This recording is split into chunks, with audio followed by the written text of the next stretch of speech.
Bonjour! Comment s'assurer que le ou les terrains que vous avez repérés sont adaptés à votre projet d'un point de vue réglementaire? Où trouver et comment consulter les documents d'urbanisme qui vous permettront de connaître les règles à respecter? Quelles informations allez-vous pouvoir y trouver? C'est ce que je vous propose de regarder dans cette vidéo. Bienvenue, je suis Sandra Gimard, architecte, passionnée depuis plus de 20 ans par la conception des espaces de vie et créatrice de la démarche ACT pour accompagner les personnes à faire les bons choix et s'assurer de faire réaliser leur maison idéale en cohérence avec leur budget.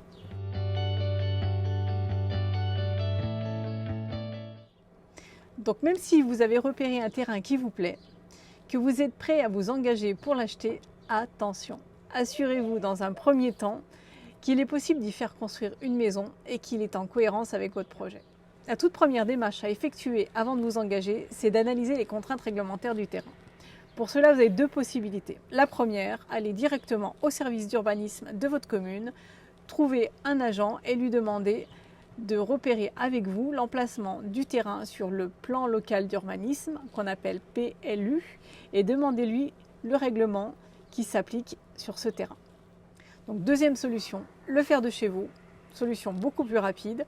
Vous recherchez directement sur le site internet de la commune le PLU, le plan local d'urbanisme, et vous repérez votre terrain. Donc là, je vous propose de le faire en direct avec vous sur un terrain choisi au hasard. Alors on se retrouve sur Google ou sur votre moteur de recherche si vous avez l'habitude d'un autre. Donc vous tapez PLU et puis la ville sur laquelle se trouve votre terrain. Donc là, je vous propose d'aller à Saint-Chef. Donc voici ce que Google nous trouve. Donc plan local d'urbanisme Saint-Chef, très bien. On y va directement. Là, on tombe sur des documents à télécharger. Donc règlement du plan local d'urbanisme, le zonage avec les risques naturels et le zonage avec les servitudes hors risques naturels. Donc on va tout télécharger. Comme ça, hop, vous avez tout sur votre ordinateur pour le consulter sans avoir besoin d'Internet. Alors, chaque commune est différente. Si vous voulez, on peut regarder une autre commune. Tapons par exemple, allez, Bourgoin-Jallieu. Voilà, je retrouve la même chose. On retrouve à chaque fois sur le site de la commune, avec des choses à télécharger, accéder au PLU en ligne et on y va. Voilà. Donc la plupart des communes ont leur plan local d'urbanisme en ligne. Maintenant, voilà, certaines ne l'ont pas. Et donc là, il faut vraiment aller directement voir la commune. Alors là, je viens d'ouvrir le fichier que j'ai téléchargé, qui s'intitulait Documents graphiques, zonage servitude. Et nous voilà donc sur un grand plan de toute la commune de Saint-Chef. Donc on n'a plus qu'à repérer le fameux terrain qu'on souhaite acheter. Donc celui que j'ai repéré, il est ici. Et puis ensuite, qu'est-ce qu'on retrouve sur ce plan? Donc sur ce plan, on va retrouver toutes les zones définies dans le règlement. Donc vous voyez, il y a des couleurs différentes à chaque fois. Donc il suffit de regarder de quelle couleur on est et d'aller voir sur quelle zone on est. Zoom sur le secteur qui m'intéresse et voici de plus près le terrain qui est ici que j'ai décidé d'analyser. Donc on voit bien des lettres. Nous on repère qu'on est dans la zone rose clair qui est la zone UB. On a la zone UA, la zone AUA, AUE, mais nous on est en UB. Donc on va de suite aller voir la légende. Petit zoom cette fois-ci sur la légende qu'on avait en bas à gauche sur la grande carte. Donc on peut repérer ici la petite zone rose du terrain, là. Hop, j'ai remis le terrain en fond pour qu'on se rappelle. Donc on est en zone UB. Donc c'est écrit qu'on est en zone urbaine tout d'abord et qu'on est en zone d'extension. Déjà, ça se présente bien. Alors on a les zones urbaines, on a les zones naturelles et forestières, les zones à urbaniser, les zones agricoles, avec des compositions, des programmes à chaque fois. Ici, c'est pour l'habitat, ici, les équipements publics. Voilà. Petit zoom, cette fois-ci, sur la légende qu'on avait en bas à gauche sur la grande carte. Donc, on peut repérer ici la petite zone rose du terrain, là. Hop, j'ai remis le terrain en fond pour qu'on se rappelle. Donc on est en zone UB. Donc c'est écrit qu'on est en zone urbaine tout d'abord et qu'on est en zone d'extension. Déjà, ça se présente bien. Alors on a les zones urbaines, on a les zones naturelles et forestières, les zones à urbaniser, les zones agricoles, avec des compositions, des programmes à chaque fois. Ici, c'est pour l'habitat, ici, les équipements publics. Voilà. Sur chaque PLU, c'est différent, mais on retrouve généralement ces lettres-là. On a les zones agricoles. Et puis ensuite, on a les réserves d'équipements publics, hein, tous les emplacements qui sont réservés. Et les autres servitudes, comme les bois, les sites d'élevage liés à l'activité agricole. Voilà. En général, quand on est dans des terrains de ce genre-là, c'est que c'est pas constructible. Donc, on sait désormais qu'on est en zone UB. Sur chaque PLU, c'est différent, mais on retrouve généralement ces lettres-là. On a les zones agricoles. Et puis ensuite, on a les réserves d'équipements publics, hein, tous les emplacements qui sont réservés. Et les autres servitudes, comme les bois, les sites d'élevage liés à l'activité agricole. Voilà. En général, quand on est dans des terrains de ce genre-là, c'est que c'est pas constructible. Donc, on sait désormais qu'on est en zone UB. Petit zoom, toujours sur la carte. C'est la légende qui était en bas à gauche de la grande carte. Donc là, on a la liste des emplacements réservés. Donc là, c'est numéroté sur la carte. En général, on a les numéros. Est-ce qu'on a, oui, par exemple, là, ici, on a 2 7. Alors, si on regarde le 7, là, si par exemple, on était sur les terrains là, qui sont en rouge, on voit que c'est écrit emplacement des équipements scolaires, périscolaires, sportifs et loisirs. Donc, c'est un terrain qui va être préempté certainement par la commune un jour.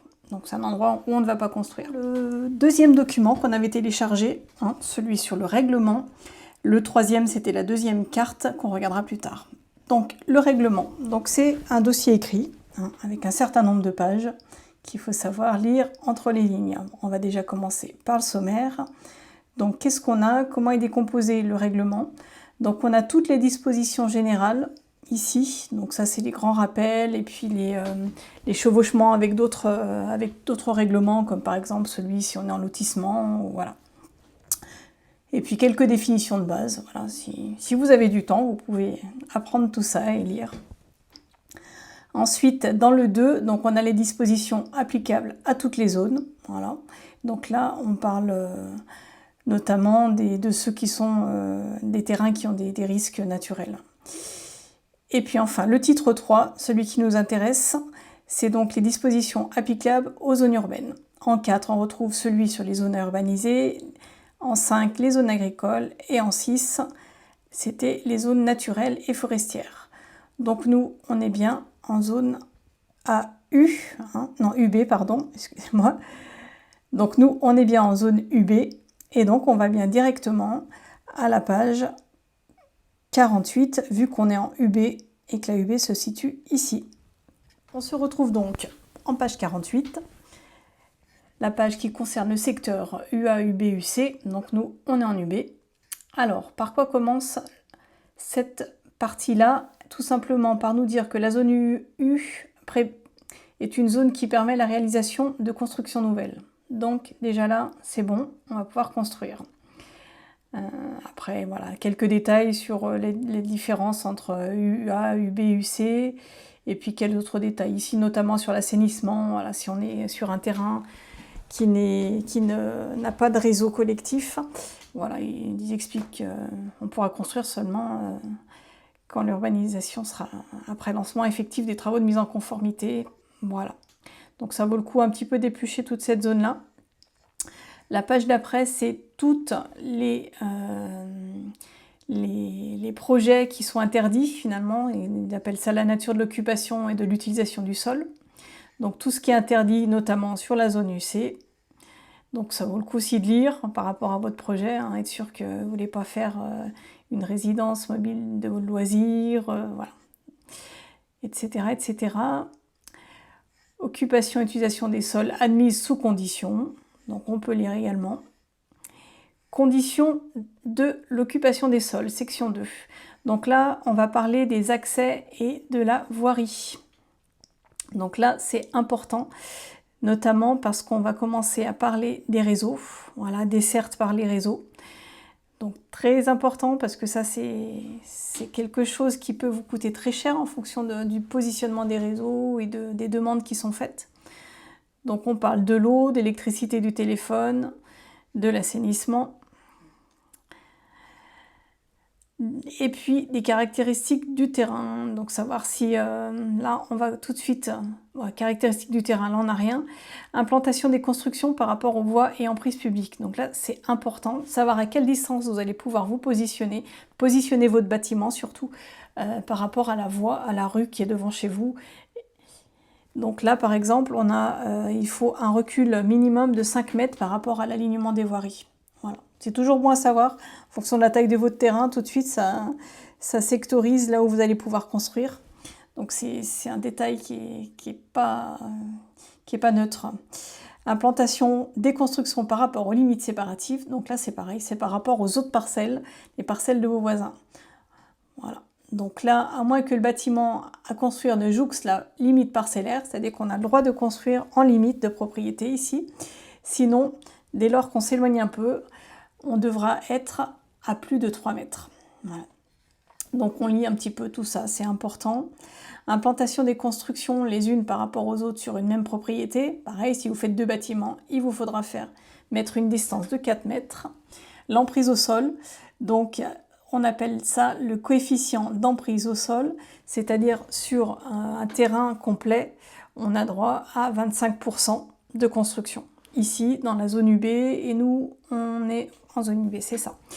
La hauteur maximum des constructions, voilà, donc là, vous pourrez construire à 7 mètres maximum. Puis, l'aspect extérieur et les aménagements des abords.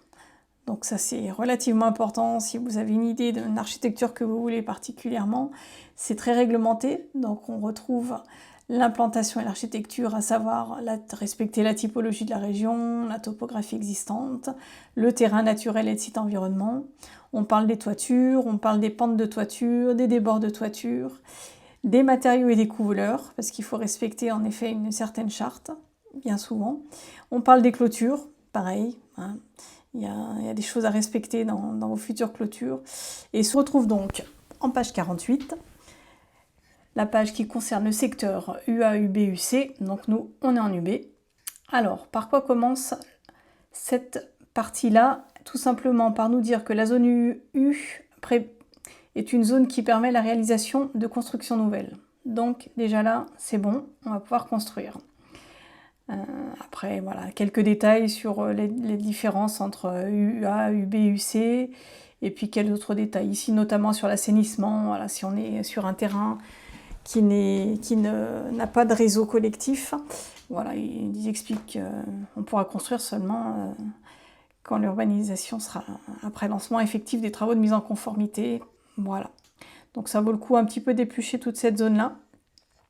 La page d'après, c'est toutes les projets qui sont interdits finalement. Ils appellent ça la nature de l'occupation et de l'utilisation du sol. Donc tout ce qui est interdit, notamment sur la zone UC. Donc ça vaut le coup aussi de lire par rapport à votre projet, hein, être sûr que vous ne voulez pas faire une résidence mobile de loisirs, voilà, etc., etc. Occupation et utilisation des sols admise sous conditions. Donc on peut lire également. Conditions de l'occupation des sols, section 2. Donc là, on va parler des accès et de la voirie. Donc là, c'est important, notamment parce qu'on va commencer à parler des réseaux, voilà, dessertes par les réseaux. Donc très important parce que ça, c'est quelque chose qui peut vous coûter très cher en fonction du positionnement des réseaux et des demandes qui sont faites. Donc on parle de l'eau, d'électricité du téléphone, de l'assainissement. Et puis des caractéristiques du terrain, donc savoir si, là on va tout de suite, caractéristiques du terrain, là on n'a rien. Implantation des constructions par rapport aux voies et emprises publiques, donc là c'est important, savoir à quelle distance vous allez pouvoir vous positionner votre bâtiment surtout, par rapport à la voie, à la rue qui est devant chez vous. Donc là, par exemple, il faut un recul minimum de 5 mètres par rapport à l'alignement des voiries. Voilà. C'est toujours bon à savoir, en fonction de la taille de votre terrain, tout de suite, ça sectorise là où vous allez pouvoir construire. Donc c'est un détail qui est pas qui n'est pas neutre. Implantation des constructions par rapport aux limites séparatives. Donc là, c'est pareil, c'est par rapport aux autres parcelles, les parcelles de vos voisins. Voilà. Donc là, à moins que le bâtiment à construire ne jouxte la limite parcellaire, c'est-à-dire qu'on a le droit de construire en limite de propriété ici.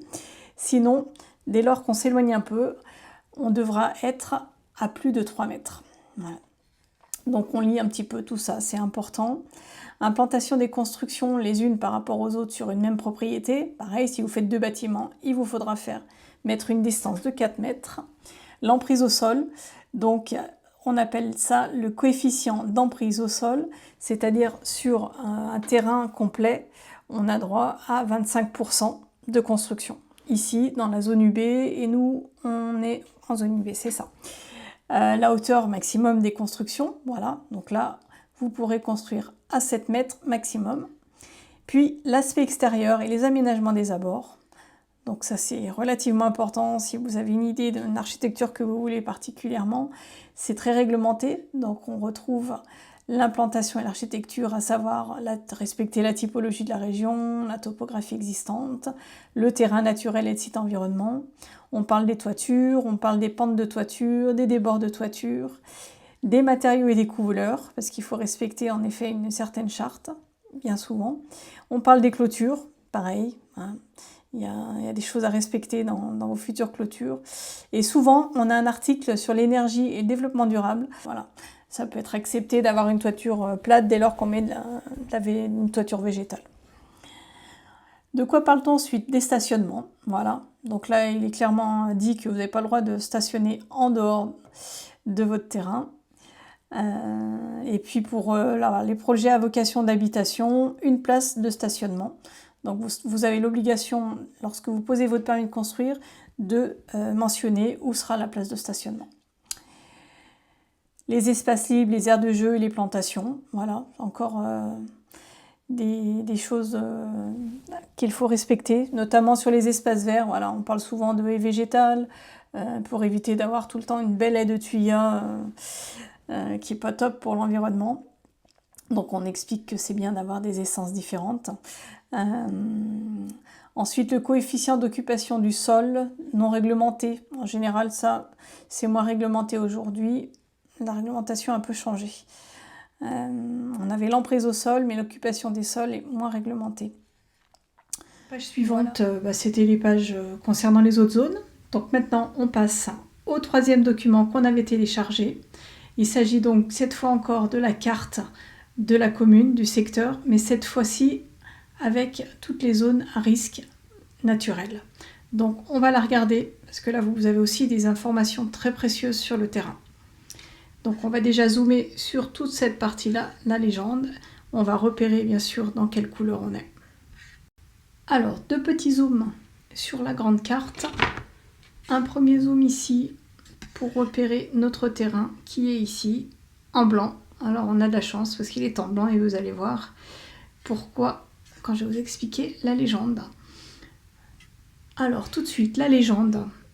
Donc c'est la légende qui était en bas à gauche sur la grande carte.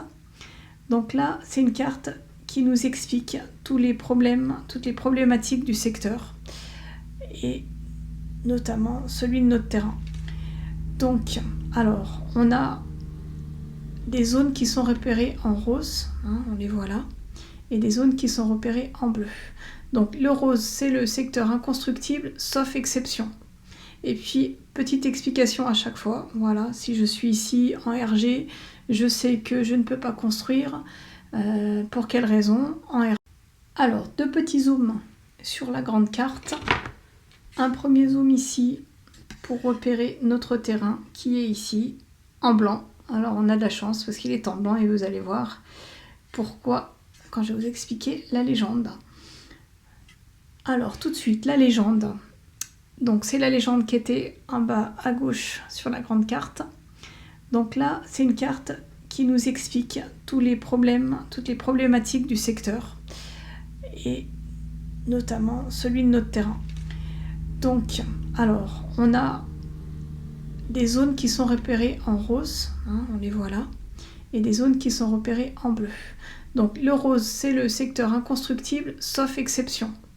Et puis, petite explication à chaque fois. Voilà, si je suis ici en RG, je sais que je ne peux pas construire. Pour quelles raisons? En RG, il y a des risques de crue rapide des rivières. Si je suis en secteur constructible sous condition, en bleu, donc repérons un terrain, par exemple, prenons le BG ici. Ici, là en bleu, là où c'est écrit BG. Admettons qu'on est en bleu. Alors, qu'est-ce que ça veut dire? Tout simplement, je vais voir BG et on est sur un terrain qui a des risques de glissement de terrain. Quoi d'autre? Sur la commune, alors vous voyez ici, tout ce qui est en bleu, là c'est tout le secteur. Tout ce secteur, c'est quoi? Eh bien, c'est une zone qui a des risques de retrait, de gonflement d'argile. C'est-à-dire qu'on risque d'avoir des mouvements différentiels de terrain qui sont liés à la nature même du terrain, qui est un terrain qui a beaucoup d'argile. Ce sont des sols argileux sur toute cette zone-là, sur toute cette commune. Mais par contre, on n'est pas dans une zone à gros risque, parce qu'il suffit de lire zone faiblement à moyennement exposée. Qu'est-ce qu'on fait quand on se retrouve comme ça sur un terrain argileux, avec des risques de retrait de gonflement du sol? Voilà un PDF que vous allez trouver sur internet, je vous mettrai le lien sous la vidéo, qui est très très bien fait et qui dit notamment comment adapter son bâtiment pour ne pas avoir de désordre. Alors on y retrouve voilà, le sommaire, face à quel phénomène, c'est-à-dire qu'est-ce que c'est que ce phénomène de sol argileux. Donc c'est très bien expliqué avec des croquis, des contrats d'assurance quand on a des soucis, mais surtout comment prévenir, voilà, comment faire pour adapter réellement son bâtiment. Donc voilà, je vous parcours rapidement, on a quelques explications du phénomène. La terre qui craquelle, qui gonfle quand elle est trop pleine d'eau. Et puis on a des fiches, voilà, pas mal de pages qui sont intéressantes. Je ferai peut-être une vidéo, un de ces quatre, pour vous synthétiser tout ça. Et on a des fiches ensuite qui expliquent voilà, comment j'adapte mes fondations face à un terrain comme celui-ci, comment je rédéfinis ma structure en fonction, pareil, comment y repérer le sol, comment je peux réaliser une ceinture étanche autour du bâtiment. Voilà, plein de petites choses qui ne sont pas anodines, mais voilà, en lisant tout ça, vous allez vite comprendre si ça risque de vous coûter cher ou pas. Voilà, on a parcouru les 3 principaux documents du PLU. Vous avez vu la première carte, la deuxième carte et puis le règlement écrit. J'espère que cette petite vidéo vous sera d'une grande utilité. En tout cas, vous avez pu voir tout ce que ça peut vous apporter. C'est donc important de le parcourir avant de se décider pour ce terrain qui vous fait de l'œil. Donc si vous avez des soucis là par rapport à la lecture du PLU, n'hésitez pas à m'écrire, me poser des questions. Vous avez toutes mes coordonnées et puis je vous laisse cliquer sur les liens qui sont sous la vidéo. Je vous dis à très bientôt pour une prochaine vidéo.